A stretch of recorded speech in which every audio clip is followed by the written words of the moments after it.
Google Ads are a proven, powerful tool for practice owners to reach more new patients. However, Google does not sit still with its ads platform. There are new features regularly. My guest today runs a marketing agency that specializes in Google Ads, and he's going to tell us what's new. I'm Carl White, principal at Market Advisory Group, which is a healthcare marketing agency, and I'm also the host of Practice Care. The mission for both is the same, and that's to help private practice owners stay private. It's usually what they want anyway, but care is better when the provider owns the practice because they get to make all the decisions, clinical, business, whatever else, and they get to make sure that everything is working best for their practice and their patients. It's not always the same when somebody else owns the practice, whether it's a hospital, a health system, owners in faraway lands, whoever they may be. Usually, sometimes, eventually, their agenda starts to creep in. Let's just keep it simple and keep it private. My guest today, my returning guest today, by the way, is Jim Bilello. Jim is president of US Marketing, a Google Ads agency that has specialized in Google Ads for well over a decade. Jim himself has over 20 years of sales and marketing experience and has represented a number of things, including key Hollywood studios such as Paramount, Fox, New Line, Disney, Miramax, Lionsgate, and others for ancillary distribution to colleges and universities. He started a college cinema cable network. He was an account executive for Clear Channel Entertainment Live Nation and represented Latin Grammy artists for Hispanic marketing for the Texas Rangers, the Arizona Diamondbacks, Verizon Wireless, and Chase Bank. He's got a master's in education and marketing from Southern Illinois University at Carbondale and from Northwestern University's Kellogg Graduate School of Management, a business executive certificate in new product development. The man's been around the marketing block just a few times. Jim, thank you for returning to Practice Care. Hey, Carl, thanks for having me again. I really appreciate your podcast and, of course, your business acumen as well. Thank you very much for saying so. Right back at you. Google Ads is a tough thing to keep up with. It's just, it's not so much that it's that it's such a rich platform that you really have to know what you're doing. And so I'm glad that we're doing this. Before we get into what's new with Google Ads, though, it's a pretty good bio, but tell us more a bit about yourself. Anything I left out, just help us get to know you a touch better. Sure. So in circa 2011, I was standing in the Denver airport and I got a call that looked like spam. And for some reason, I pushed the button and the woman said, "I'm calling from Google." And I said, "No, you're not. I'm hanging up." She's like, "Don't hang up. This is real." She's like, "We're inviting you to become a Midwest agency partner." I said, "Really? What's involved?" She said, "Well, we're starting the Google Agency Partner Program. We will put you up at the Intercontinental on Michigan Avenue. You can train with our engineers for a couple of days. If you like it, you can become a partner." So I said, "All right, I'll try it." I had no idea this is the beginning of the partner program. 10 years later, we're now Google Premier Partners for Mhm. the audience's information. While there are 4,000 Google partners, only the top 3% are Premier Partners. So visualize an auditorium with 4,000 seats. We're in the first 3 rows. So our experience and our certifications across the Google platforms bring us to that point of expertise like a good CPA. Mhm. Perfect. Okay. And not that this is going to become a love fest or anything, but we send all of our clients, when Google Ads comes up, we send them over to US Marketing. Pretty much a no-brainer. So let's get into it. There's a few areas I want to cover in the time that we have. What's new with Google Ads? Let's start with local service ads, LSAs. Sure. So the local service ads are billed at the approximately $20 per click. And the Mhm. clicks don't go to your website, they ring your phone, or they can send you a message.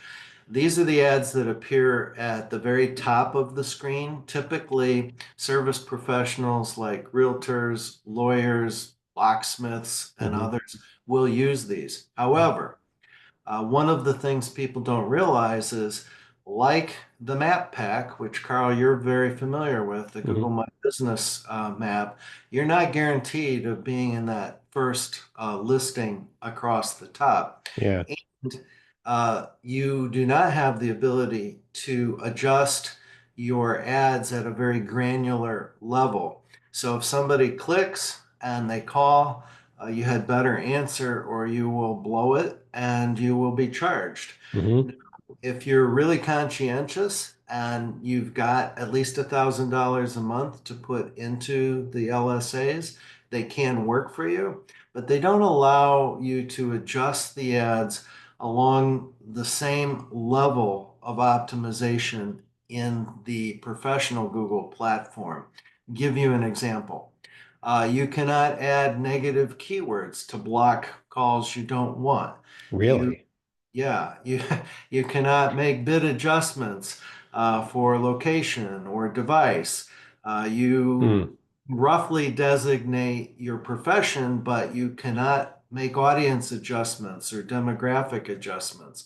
So, yeah, you could be at the top and you will get some calls, but my clients who use them and who use us to help them, and even Google itself, told me this week they too are frustrated with the lack of granularity in LSAs. They're there, you'll get some calls, it may or may not work, and if it doesn't work, your options are very limited to make adjustments. Got it. And so, what kind of uptake have you seen, like in the private practice community? I don't see much personally. I talked to somebody else well over a year ago about these, and it sounded like one thing that was turning them off is to get verified. Like you can't just throw these up one day. You have to disclose I guess, a fair amount of information about the business. Google, because you're going to get slapped with, not slapped with, you're going to be, tagged as verified, and then you are a verified to get this type of ad. Yes. But you can't just claim you're verified. Google wants to, have some assurance.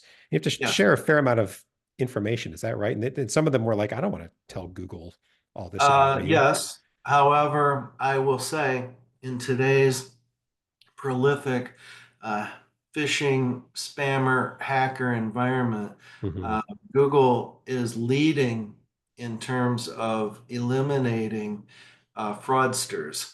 And so, legitimate clients in your vertical, Carl, for a Hmm. private practice, and for my clients that are attorneys, they have to provide their license number and proof that they are a lawyer or a Hmm. doctor, which makes sense because Google wouldn't want somebody who doesn't have a license Yeah. uh, to advertise that they do and get calls that can Right. lead to all kinds of mayhem. Right. That's what is legitimate. People were saying, do I really want to give Google my license? And they were saying, oh, I'm not sure I want to do that. So maybe with time that'll change. I don't know, Yeah. but it's fair for Google to say, if we're gonna, we want to make sure you are legitimate. Um, but yeah, so okay, so local service ads, and this is a different way to advertise. It's a different way to get to the top of the page. If you've seen a local ad, local service ads, it's more than like the couple of lines of text of a traditional ad. So it's got some advantages. There could be a picture. There's more Yeah. of like a tile, so a little more real estate. So there's some advantage there, and not everybody who right. And so not everybody does it. So there's some exclusivity. Nevertheless, um, look into them more before you do Now, many anything. Hmm? Many clients, sorry to interrupt you, will use both LSA local service ads as well as Oh. traditional Google text ads together. Hmm. So again, it just becomes a question of budget, how much Yeah, money you want to put in, and it becomes a question of geography. right. So in our area, Carl, if somebody tells me that they want to cover the whole Chicago area, they better have a lot more than $1,000 a month because you've got several million people. So we have Right. to be careful how we set it up. Right. And I'm curious, is there like so you have clients that are doing both traditional ads and then the local service Yeah. ads. Is there like any sort of optimization question in there? Like, or is it just, I want to own the top of the page and there are now two ways to do it? In How does, in uber competitive marketplaces, and I have two clients that come to mind. hmm. One is a good size personal injury firm in Hmm. Chicago, Hmm. and they spend tens of thousands of dollars on traditional ads, Yeah. and then spend another 5,000 a month on LSAs. Yeah. Now, that's a very competitive, high risk marketplace, as you Yeah. know. Yeah. I also have another attorney who's a criminal law attorney with 10 years of experience, and he specializes in helping people get their driver's license reinstated. And he does handle some other criminal cases as well. Hmm. he has both traditional text ads as well as the LSAs. Got it. And in my world, I can think of to general dentistry. My God, that's just so competitive.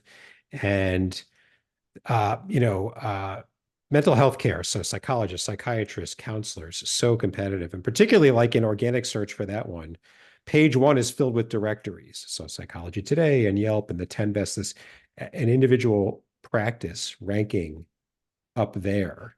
It's practically impossible. The maps are different, but it's practically impossible. So ads make more sense. I think you're right. The more competitive, the better. Okay, so that's local service ads. Cookies. So last year, maybe it's settled down by now. All the rage, all the talk was Google's getting rid of cookies. They're doing something with cookies. Cookies are, for those of you who are uninitiated in this, the cookie is just like a little piece of code that's dropped in your browser so that, think of it this way, you look at something online and for the next 6 months, you're getting ads everywhere you go.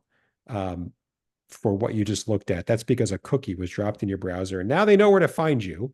And so that's the advantage is remarketing, reminders, maybe too much, you can decide that, but that's the value of a cookie. Cookie and HIPAA, big question, depending on how it's used, can be okay or not okay. But then last year, Google said, well, we're going to get rid of cookies or change or modify them. So what's the lay of the land with cookies now? Because if you like to retarget, listener, big deal for you. So the latest is Google has not eliminated Yeah. cookie in 2025. They reversed their decision. However, for medical practitioners, Google has always had prohibitions against retargeting for what it calls sensitive Mhm. areas, which can include even oral surgeons are not allowed to retarget Mhm. because it's a medical practice.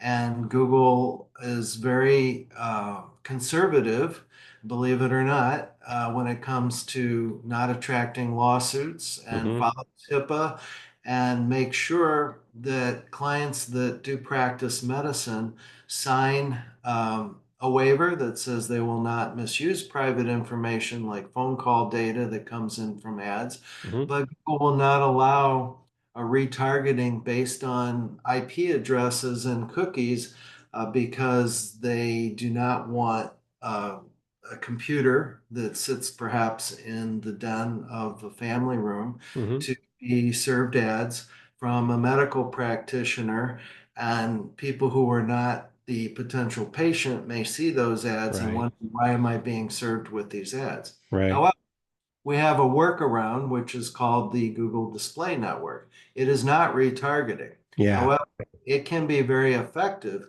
in terms of branding your practice in a geo. So I'll give you an example. I have a Mhm. board certified oral surgeon, family practice, 2 offices, 20 years of experience, makes great use of the Google Display Network. This particular practitioner is out of Kansas City Mhm. and gets thousands of impressions and hundreds of clicks on the Kansas City Star. In Chicago, that would be the Chicago Tribune. So Okay. we can help with that overall branding. Mhm. Like when you have a patient in your waiting room looking through a magazine, Mhm. they're not searching for a specific thing, but Mhm. as they're paging through the magazine, they see ads. So we put the ads in the right place at the right time to potentially attract new clients or patients, Mhm. but it doesn't violate any privacy laws. Right. Right. Now, could you retarget to like a homepage, not necessarily to a specific treatment page, or you can't do it at all? Okay. No, Well, that makes as it a easy. matter of fact, I have a landscaper who asked me about an unmasking software. He had a person come to him saying, I can unmask people who come to your website, identify their IP address, and with 90 some percent uh, confidence, give you their name, their mailing address, their phone number, their email, and you can market to them. And I had to explain to this landscaper that there are attorneys who specialize in suing for privacy violations. Yeah. In the Chicago area, quite a large firm called Edelman PC Hmm. actually made use of the Google advertising to develop a class action lawsuit against Harper's Bazaar for violating people's privacy and retargeting them. And Wow. so, yes, you can sign up for these kinds of pieces of software and do things, Hmm. but you may get sued, which, of course, those of us that are legitimate practitioners of digital advertising avoid at all costs. Yeah. Okay. All right. So cookies are around. Okay, good. They are around They are and around. they can be used to roughly guide us in our optimization. So it's aggregated data. Hmm. And the way that Google preserves privacy there is unless there's 1,000 or more cookies, Google will not give you any information. But once we get 1,000 or more, we can then report to the practice people who are coming to your website from Google Ads are in this age group, in this gender group, in this Hmm. household income group. Hmm. And for the display network, interestingly enough, we can also identify things that they're interested in. So, for example, Mm. I see things like people who come to your website are 3 times more likely to be looking for Caribbean vacations.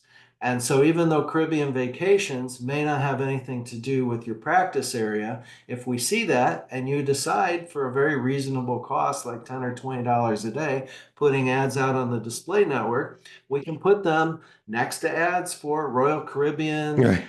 Hilton, and others. And Yeah. sometimes we wonder, like, why am I seeing this ad? It's because the digital practitioners behind the scenes know that you have a Yeah. more likely affinity Yeah. for this type of service based Right. on your aggregated, non disclosed, private, behind the scenes data. Sure, sure, sure. So there's some sort of deducing going on. Yeah. Yeah. Okay. Interesting. Um, Another one you told me about that we want to get into now is Promax campaigns. It's a new thing. Promax sounds like a pharmaceutical. Um, but tell us about what are Promax campaigns? How do they work? Give us Yeah. the introduction to them. So this is a great segue to help the listeners understand Google is not just text ads. Mhm. Most people know, but some don't. Google owns that little thing called YouTube, which Right. is the second most used search behind the Google text ads themselves. Mhm. On the display network, which we've talked about, Google can place ads on up to 3 million websites. Google also can place ads when people log into Gmail.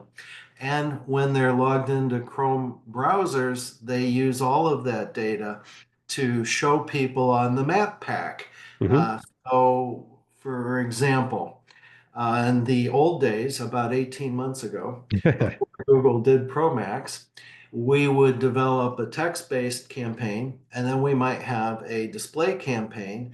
And then if the client who's advertising had some nice 10 to 30-second videos, we might put up a companion YouTube campaign. Mhm. Google could see how there was to borrow a term from the medical industry, there was a positive drug interaction between YouTube, display, and search. And so instead of Which means forcing if somebody like watched more, saw more of one, they would see more of another. Is that what you mean? this the behind the scenes connections that are being made up. So when you Okay. look at the marketing funnel, most people who practice marketing know that there's this top part of the funnel, which is awareness. Hmm. I was not aware of your private practice, never Hmm. heard of it, Hmm. but yeah, I was out on the display network and I saw a display ad when I was booking my Caribbean vacation, and it was Right. kind of interesting. Right. So I actually did click through to see more about you. Hmm. Anyway, that's the top of the funnel, and that's the display network. Then, as the search becomes more intentional, and people may go to YouTube to browse a video that they're interested in, not necessarily related to private practice, we're all familiar with the ads that come up before the video plays that Right. we can pause in 6 seconds. Hmm. Those are called in-stream ads that Hmm. are skippable after 6 seconds. Hmm. So that then becomes kind of the middle part of the funnel. So Hmm. display, awareness, YouTube. Oh yeah, I saw that on the display network. There's that private practice thing again. Hmm. And there is the traditional text ads, which is the bottom of the funnel, searching for private practice physicians near me. Right.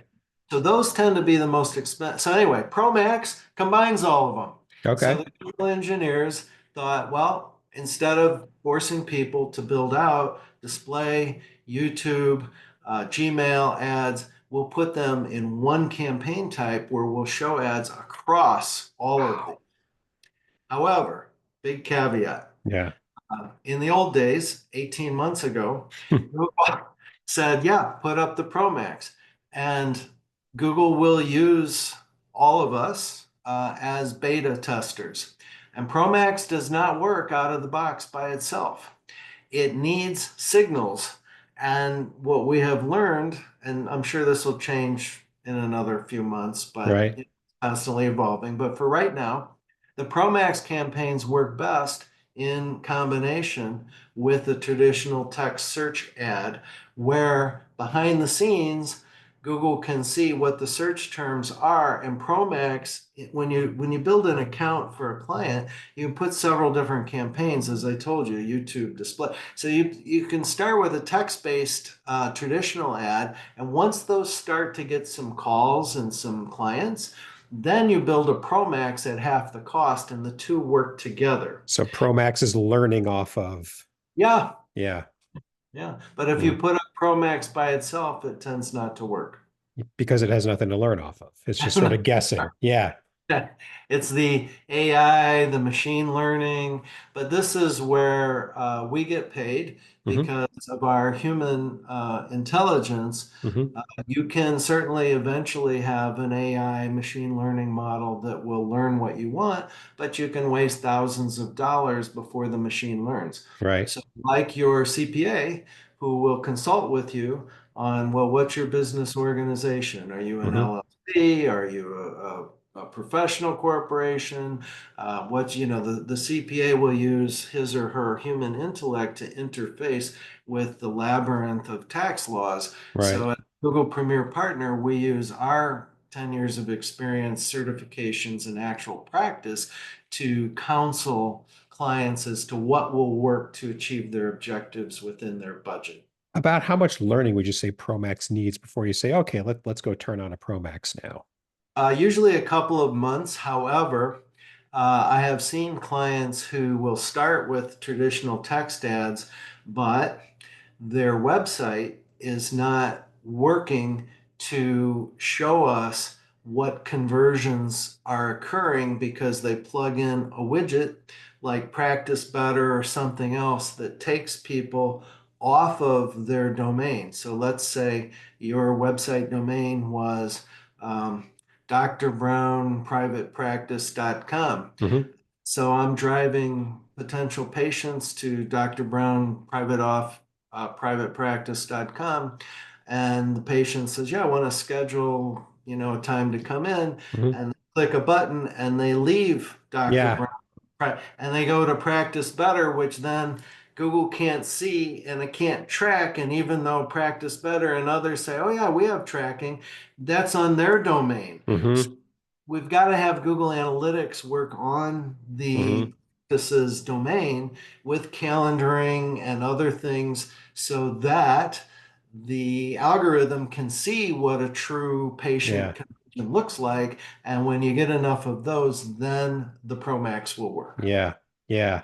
Which, leads me into, so there's two wrap-up questions any regular listener know, which is anything we should have talked about, but we didn't get to. And I feel like this is a good topic. So if you want to start doing Google Ads or anything serious, start with the audit, start with the assessment, because what you just described is something that no layperson would think of. Like if True. you want this to work, here are the conditions that have to be true. And one of them is we have to be able to track to the final click or the final whatever. Um, so, I That's a mean, big one, Carl. And yeah. similar to why physicians have a managing partner or someone who handles their insurance, your private practices want to practice medicine. They don't want to get bogged down in billing and marketing and all of that. Yeah. And so you can save thousands of dollars and a lot of time and frustration by hiring a professional. And this assessment that you're talking about, I usually start with Google Analytics, which Hmm. is the gold standard. Hmm. Many of our clients, when they first come to us, which, by the way, Carl, you know that Zoe Communications this past year published an article, and U.S. Marketing is listed as one of the top Hmm. 5 agencies in the Chicago, Illinois area. These clients have come to us and they don't even know, they haven't logged into Google Analytics. They have no idea how many people are coming to their website, nor Yeah. from what source. Yeah. So, what you said is exactly right. Your website is your online storefront. So, if you're seeing patients in a building, you Hmm. should think of your website as what patients see before they actually see you. Yeah. You don't know how many people are coming or from what source, Yeah. you have very little chance of being successful in digital marketing. Yeah. And there's another related to that is make sure your website is easy to use and attractive, right? So don't hire someone like Jim or I guess me to go drive traffic to something that's repellent, right? So if we come along and say, we want to make some changes to this, um, you know, make sure it's attractive, right? So, Here's a stat that will blow your listeners' mind. Your website, usually 50% or more, will come on mobile devices. mhm, And the iPhones and Androids we hold in our hands are lightning fast. mhm, Your website does not load fast and without friction on a mobile device. And I'm going to tell you what that means. A mobile device that's not connected to Wi Fi, has not been to your website, and is just on cellular, can be 5G, whatever, broadband. mhm. Your website must load in less than 2.5 seconds. For every second, we're approaching Super Bowl. So for you football fans, think about this. Those linebackers that are coming to get your quarterback, Mhm. 1,000, 2, 1,000, 3. If that website is not fully loaded by 3 seconds, for every second over that, you will lose 10% of visitors from all sources, organic, Yeah. referrals, social. Because in our society, we want that instantaneous gratification. I can't tell you how many websites I see that take 5, 6, 7 seconds to load on mobile. Painful. Yeah. And, and they're losing 30 or 40% of Yeah. all their traffic from all sources Yeah. because they didn't have a good website. And here's why that is because the typical person who's coming to your website doesn't know you and they came for a specific reason. And if they have to wait too long, which starts at 2.5 seconds, they think, I know, I'll go somewhere else and find the answer. I've done Or it. they're, I'm loading or an they're, article. I'm like, I'll find it somewhere else. or they're just busy. And, Yeah. it's like, John, your Starbucks is up. Oh, okay. And they put their phone away and they never Right. come back. Right. Right. If it's somebody who knows you really well and they're checking out something, obviously that's different. But for the people, you want new patients, right? So they don't know you yet. Right. Don't make them wait, just like none of us want to wait. So Yep. another good point. The other wrap-up question I ask is, it's always the same. It's, we've caught a listener's attention. They're like, you know what, this makes sense for us to think more about this. How do they get started? How could somebody get Easy. started? Yeah. Easy. You can book a free discovery call on my website, usmarketing.bz. Just those 2 letters, B like boy, Z like zebra, usmarketing.bz. In the middle of the page, not only will you see our hypertext Google Premier Partner badge proving that we're Google partners, but also book a free discovery call. I recommend you start with a 30 minutes analytics call, although I will give up to an hour at no charge for new or existing Google Ads clients. And happy to talk to anyone who's serious about exploring this. Yep. Now, Google does have what I'll call a do-it-yourself, or anybody could do anything with Google themselves if they on their own if they want. But this is specific. They're meant to be simpler. Smart campaigns, I think, is one name. But get Express is another. Express, but they're all the same thing. And I've had clients work with this. never satisfactory, but give us the caution. And this is Yeah. not So biased at all. like, This is not a biased thing, folks. This is like proven over and over. So give us the yeah, caution on this like the one. local service ads or LSAs, the Google Express or so-called Google Smart campaigns. I don't podcast very often, but a couple years ago, I put up 5 minutes on Google Smart campaigns, not very smart, Mhm. on Apple iTunes podcasts. What I can tell you about them is that, again, like LSAs or local service ads, they don't allow you very much granularity, but they'll come at you with, "Hey, we'll give you 500 or $1,000 when you spend 500 or 1,000."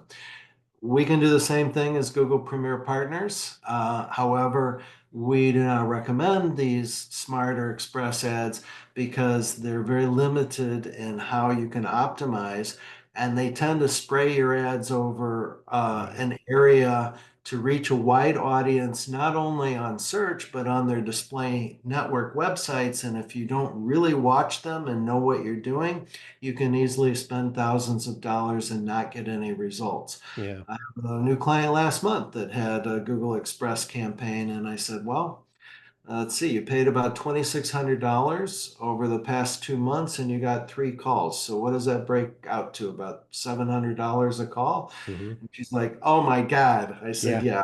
yeah, you need a professionally built Yeah. full service Google campaign. Yeah, and that's it, right? So with these simplified campaigns, in the course of making them really simple and easy to use, they kind of removed all of the functionality that you need to really go, I'll say, go play in the market, in my opinion, properly. Um, that's how Google designed them. That's their choice. But what you're left with is something that's really easy to set up, but doesn't have all the features that you really need to make your ads effective. I mean, there's exceptions, yes. However, um, not so much. And, So, and I would just leave your listeners with this, Carl. As a Google Premier Partner, we are not compensated by Google. mm, Uh, we are paid separately. You would pay Google directly for your advertising. So we have full transparency and we'll show you inside your Google Ads account so you can see how the money is being spent. And we have the right to represent Google competitors at Microsoft Bing, at Meta, and so forth. mhm, So we are like your independent insurance broker. We'll recommend the right solution for you, mhm. not necessarily what's right for Google to get the most money from you. Right. Yeah. And when you're looking at agencies, it's true. There's 2 points there. One is make sure they're certified. So Jim and US Marketing are at the premier level. By the way, a lot of agencies will have that little badge. When you see it, you'll know what it is. It's in their interest to make that a link where you can click out and see their profile in Google. Lots don't. I don't know why, unless that they're no longer certified or They're whatever, but not, they're not. yeah. So that's one thing, is make sure they're certified. You're talking about spending some serious cash. And the other is there are agencies that'll say, just pay us everything and we will take our cut, our management fee, and we'll pay the rest to Google. I don't know. That's your choice, but you don't really see what's going on if they say your budget's 2,000 a month and you're going to pay us 500, so pay us 2,500. Do you really know? Did they? Maybe they are. It's really 2 and 5 every month, It's but you that don't area. know. You don't Yeah, know. So, that area is fraught with peril, and it's the just an black hat. opportunity. And why would they care? Right. So Jim's saying you pay us, you pay Google directly. Why would he care? So unless there's, so just eyes wide open, listener, eyes wide open. And the black hat agencies will mix what they call SEO in their fee, but Yeah. they will not disclose to you what actually went into advertising. So you may pay them $2,500 a month, and they only put $500 into Google Ads to rank for some keywords they can't get with SEO, and then they'll pocket the other 2,000. The thing about SEO is a good SEO practitioner should charge you starting from 1,000 all the way on up to thousands, but they should disclose, Yeah. like we do, what the SEO fee is What are we first. going after? That's right. And here's your ad account, and here's exactly how many clicks and dollars you spent on advertising. Yeah, yeah. And if there's no specificity there, look, listener, even if you just don't have any, you don't think you know anything about it, you can smell fishiness, so if it seems fishy, it might be. So just eyes wide open Right. about that. Yeah. Jim, this has been great. kind of a whirlwind tour of what's new with Google Ads. I really appreciate it as always. Thanks for coming back to Practice Care. Appreciate the opportunity, Carl. I'll talk to you soon. Yes. And as Jim said, he's got some contact information. He gave us his website, but he provided other contact information. They're all going to be in the show notes for this episode. Anybody who wants to book a call, talk, check out Jim. Now you have another way to do so. A couple of points before we wrap up for today. First, if you're someone like Jim or us, you serve private practice owners in one way or another, or if you're a private practice owner yourself and you've got some experience on the business side of private practice, either way, and you think your colleagues would benefit from it, we want you to come on Practice Care and tell the world about it. In the show notes for Jim's episode and every episode, there's a link, super quick and easy. Tell us what's on your mind, and we'll make sure we get you scheduled as soon as we can. And finally, you got to subscribe to Practice Care. Practice Care is one word. Just search for it. You will find us, Apple, Spotify, YouTube, wherever you listen to podcasts. We're there, easy to find. We drop a new episode every week, and that's the easiest way to stay up to date. Thanks very much, and until next time.